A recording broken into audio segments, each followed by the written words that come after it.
cannot exist in this country without a bank account. You need a bank account and obviously housing. In order to have any of the two, you need both. So in order to open a bank account, you need an address. In order to have an address, you need a bank account. Girl. Pull up, pull up. Coucou, what's up? Bienvenue, it's Kadija, aka the musingknomad, and this time around it is for something very new on this channel.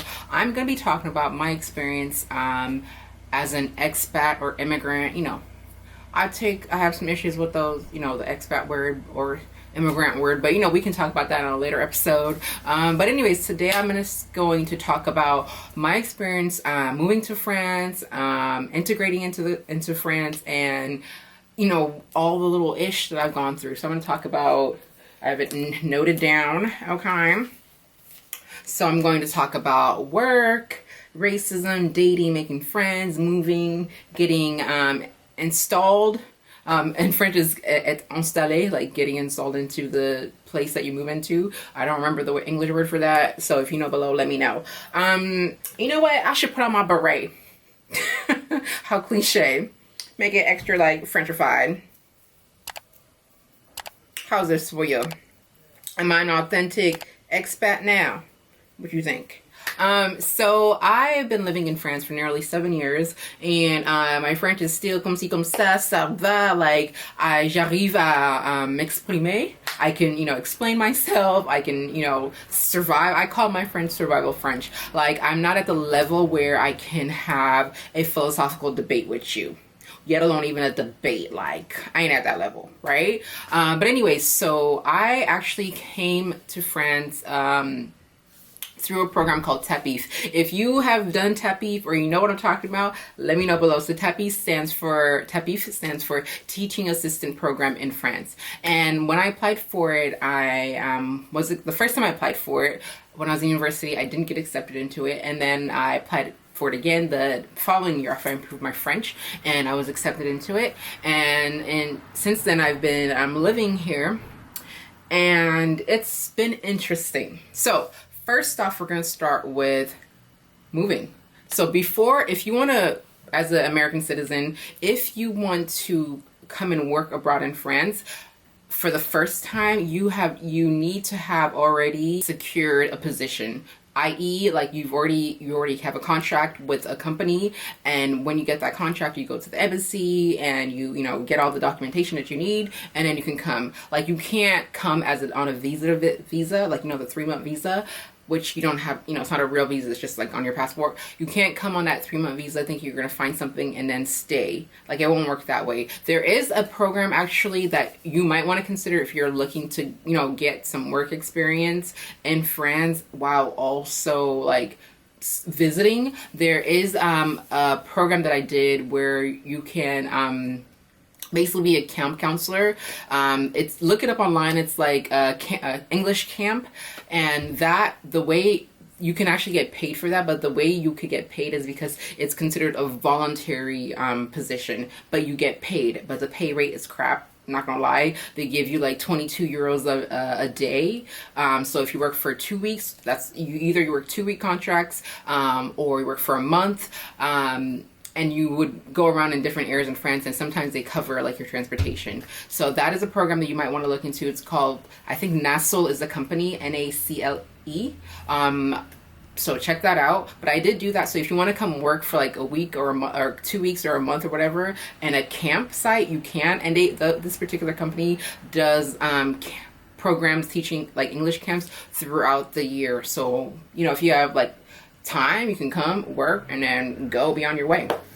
So that's one thing. So when I already secured my contract, got everything done at the embassy, which if you want to know more about that, if I'm going to give you a story about time about how I did all that, let me know below and we'll get into the logistics and the details of that. So after I gotten that, I came to France, and when I first came, I got a couch surfing situation, and that worked out for like about 2-3 days, and then I kind of felt uncomfortable.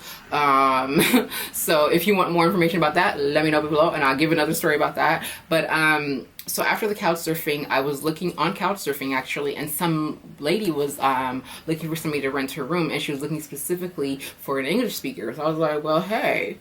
Okay, so I hit her up, and within a couple of days I was able to move into her place, and I was just renting the room. And luckily for me, everything was all, you know, inclusive, like the utilities, all of that. And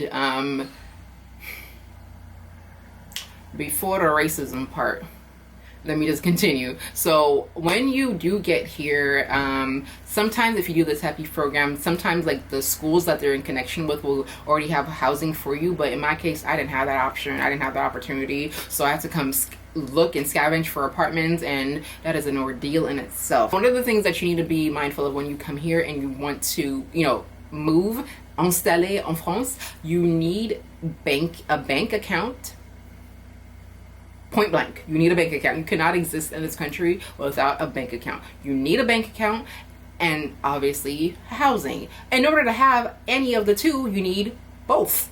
So in order to open a bank account, you need an address. In order to have an address, you need a bank account. Girl, whew, like that, if you are not able to find an apartment within a decent amount of time, that's going to be a difficult time, because in order to get a cell phone, you need a bank account. In order to do a lot of stuff, you need a bank account, and without an address, they can't give you a bank account. So luckily for me, the lady that I was renting to just signed this document saying that, like, I attest that she's living in my place and renting for my room or whatever, right? So that I took to the bank, and I gave them her photo ID because they wanted like proof, and that for me worked out. So I gave them that documentation plus all of my documentation, and I was able to open my account here. And the bank account that I would recommend for Americans, if you have Bank of America, I would recommend to open BNP, because BNP is affiliated with Bank of America.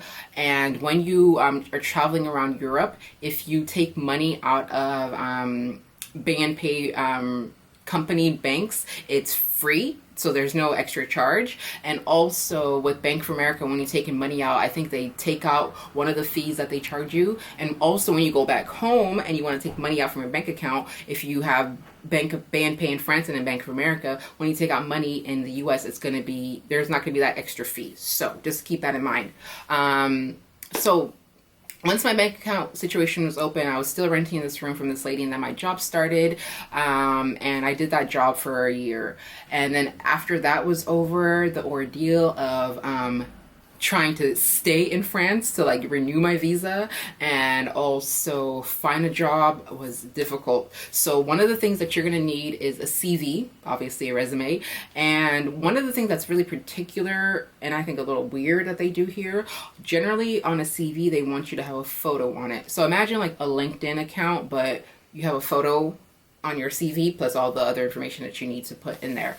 And I was just kind of like, I'm like, so you guys want to discriminate me even more? Because, I mean, at the end of the day, it's kind of like, why do you need that? And one of the things that they've done as of recent, so now you don't even have to include a photo, and you can also choose to not include like your name, because one of the ways that they discriminate here is if, you know, your name. So I have a Maghrebian name, an Arabic name, which is Kadija. So, yeah.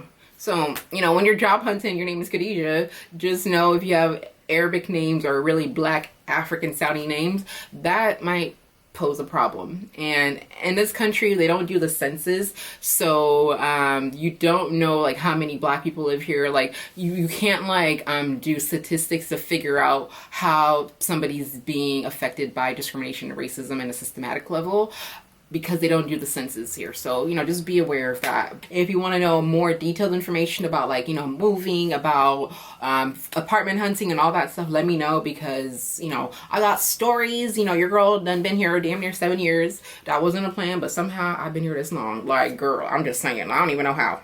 I don't know how. But anyways, that is everything for today. Like I said, if you have, if you want me to talk about more things, there's things that I can, you know, give you insight on, let me know, girl. Like, I will hook you up. Just, you know, let me know. Anyways, I hope y'all have a wonderful day. Thank y'all so much for watching. Don't forget to like, comment, subscribe, and your girl will be back soon for a new video. So, peace out, bisous, and hugs. Pull up, pull up, I pull up. pull up, I pull up, I pull up.